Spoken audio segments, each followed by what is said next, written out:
अलीकडे आपल्याला असं ऐकायला भेटतं, भारताच्या संविधानाचा कोणता वारसा नव्हे, कोणती परंपरा तुम्हाला सांगते की भारतीय संविधान हे वाजिब आहे, भारतीय संविधान हमारा धर्म कलंकित कर रहा है, भारतीय संविधान हे आमचा धर्म बुडवतोय, हे असे अनेक उद्गार आपल्याला अनेक काहीशा निर्बुद्ध असलेल्या लोकांकडून ऐकायला भेटतं. पण नेमका या संविधानाच्या विचारांवरती आणि या तत्वांवरती चालणारं म्हणजे माहितीये कोण? या महाराष्ट्रात जन्मलेली वारकरी संत मांडी आहे. मग आता संत नेमकं कुणाला म्हणावं? संत कोण आहे? ये ताना करो वो तोडगा करो तुमको सब कुछ मिल जाएगा, याला संत म्हणतात का? हे संत नव्हे, हे संत नाही. असं केल्याने तुम्हाला तसं भेटेल आणि तसं केल्याने तुम्हाला तसं भेटेल, हे तर असं म्हणण्यासारखं झालं, भारत आमची माता आणि भारतातल्या मातांना मारता लाता, हे असं म्हटल्यासारखं झालं. एक प्रकारे सांगायचं झालं, हे नावापुरतीचं घेतलेलं सोंग, नावापुरतीचं घेतलेलं सोंग, पण लोक पुसतात यांचंच ढोंग.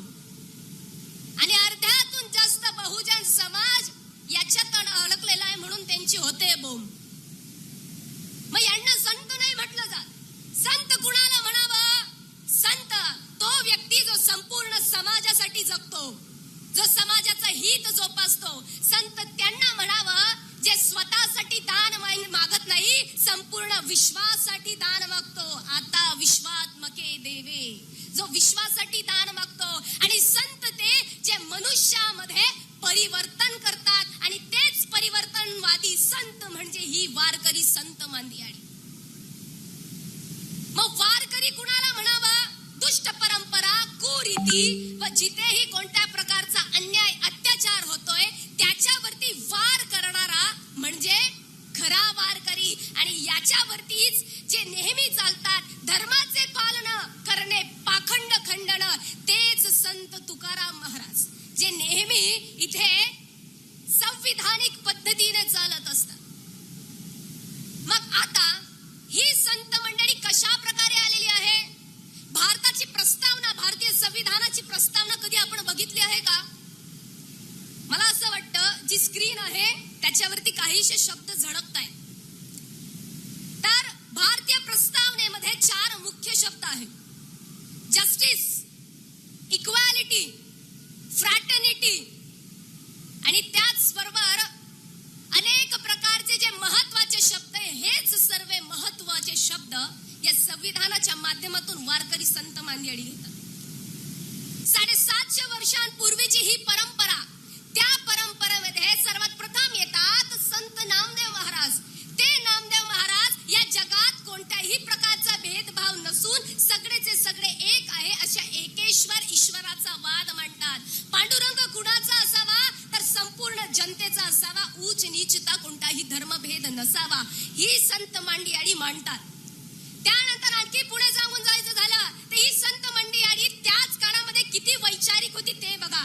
संत रोहिदासजी जे नेहमी जातीवादावरती प्रखरपणे वार करतात आणि काय म्हणतात? ऐसा चाहो राज में जहां मिले सबन को अन्न, छोटे बड़े सब सम बसई, रविदास रहे प्रसन्न. आर्टिकल 21. तुम्हाला जीवन जगण्याचा अधिकार आहे, प्रत्येकाला अन्न सेवन करण्याचा अधिकार आहे, सगळे समान आहेत, हा विचार मांडणारे संत रोहिदास. आणखी पुढे सांगायचं झालं संत चोखामेळा.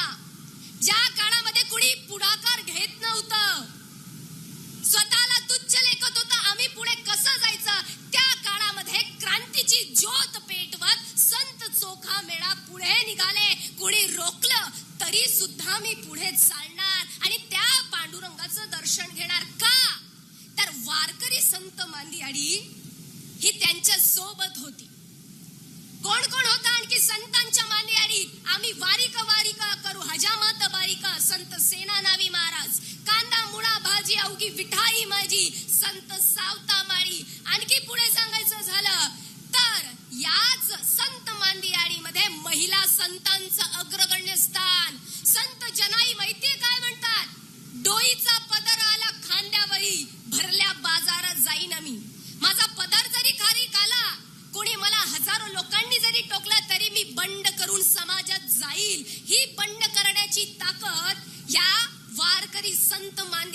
होती. मग ती संविधानाशी संलग्न कशी काय आहे, कशा पद्धतीने आहे, तर बघा संतांनी व्यक्त केलेले आहेत स्वतंत्रपणे स्वतःचे विचार स्वतःच्या अभंगांमधून. तर हेच आपल्याला सांगतं article 19, freedom of speech and freedom of expression. आम्हाला कशाचा अधिकार आहे, आम्हाला बोलण्याचा अधिकार आहे, आम्हाला आमची मतं मांडण्याचा अधिकार आहे. हे व्यक्त करतं संतांचे अभंग सुद्धा, की त्यांनी निर्भीडपणे त्यांचे अभंग मांडले. मग वारकरी संत मांडली आली ही संविधानिक संत मांडली आली आहे. इतकंच नव्हे, आणखी पुढे सांगायचं झालं तर संत मंडळी विचार मांडतात की या पांडुरंगा पुढे सगळे समान आहेत. छोटा असेल, मोठा असेल, गरीब असेल, श्रीमंत असेल, कुठल्याही जातीचा असेल, कुठल्याही धर्माचा असेल. आर्टिकल 14, इक्वॅलिटी बिफोर लॉ, कायद्या पुढे सगळे समान आहेत. हे संविधानाने अधिकार दिला. तोच अधिकार ही संत मांदियाळी सुद्धा तिथे मांडते की या देवाच्या पुढे तर सगळे सारखेच आहेत. कसे बघा, समविचाराचे असणारी ही संतांची मांदियाळी आणि त्याच बरोबर संविधान आहे. आणखी पुढे सांगायचं झालं, संत जनाई बंड तर करतात, संत मुक्ताई नामदेवरायांना उपदेश देतात, ज्ञानोबरायांना उपदेश देतात, त्याचबरोबर 1400 वर्षाचं तप केलेल्या चांगदेवाला उपदेश देतात. हे काय संदेश देतो आपल्याला, की इथे स्त्री पुरुष समान आहे. आणि त्यालाच म्हटलं गेलं आहे article 15, prohibition of discrimination on grounds of religion, caste and gender. Gender म्हणजेच काय, लिंगाबद्दल कोणीही भेदभाव करणार नाही. संविधानाच्या बरोबरीतच असलेली ही संत मांदियाळी जी सर्वांना समान मानते. आणखी पुढे सांगायचं झालं, ही संतांची मांदियाळी संत नामदेवांपासून तर संत शेख मोहम्मद यांच्या पर्यंत कशा पद्धतीने समान आहे. तर इथे कुठल्याही प्रकारचा भेदभाव कसा नाही. संत चोखा मेळा वारीमध्ये निघाले आणि त्या वेळेला अस्पृश्यता ही फार जोरदार पद्धतीने मानली जायची. आणि वारीला निघालेले असताना संत चोखा मेळा भजन म्हणत म्हणत जातात, जोहार मायबाप जोहार, तुमच्या महाराजचा मी महार, असे उद्गार काढतात. आणि असंच अभंग म्हणत म्हणत माहितीये काय म्हणतात, हे देवा माझ्याने तू वाटणार तर नाही ना, तुझं भजन करणारे जे संत आहे त्यांना जर मी स्पर्श केला तर ते तर वाटणार नाही ना. हा विचार करत संत चोखा मेळा नामदेवरायांच्या भेटीसाठी गेले आणि नामदेवरायांचा एक हात दूर होऊन खाली पाया पडण्यासाठी संत चोखा मेळा वाकले.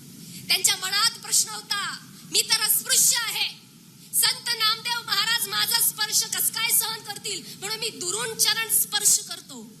परंतु संत नामदेव महाराज काय करतात, स्वतःच्या दोन्ही हातांनी चोखा मेळांना उभा करतात आणि घट्ट असं आलिंगन देतात आणि म्हणतात इथेच सगळा भेदभाव संपला. कोणीच अस्पृश्य नाही, कोणीच महान नाही, सगळे समान आहेत. फक्त विचार शुद्ध असण्याची आवश्यकता आहे. याच विचारधारेला धरून चालणारी ही संपूर्ण संतांची मांदियाळी आहे. आणि हेच संविधानामध्ये आर्टिकल 17 सांगितलं आहे, अबॉलिशन ऑफ अनटचेबिलिटी.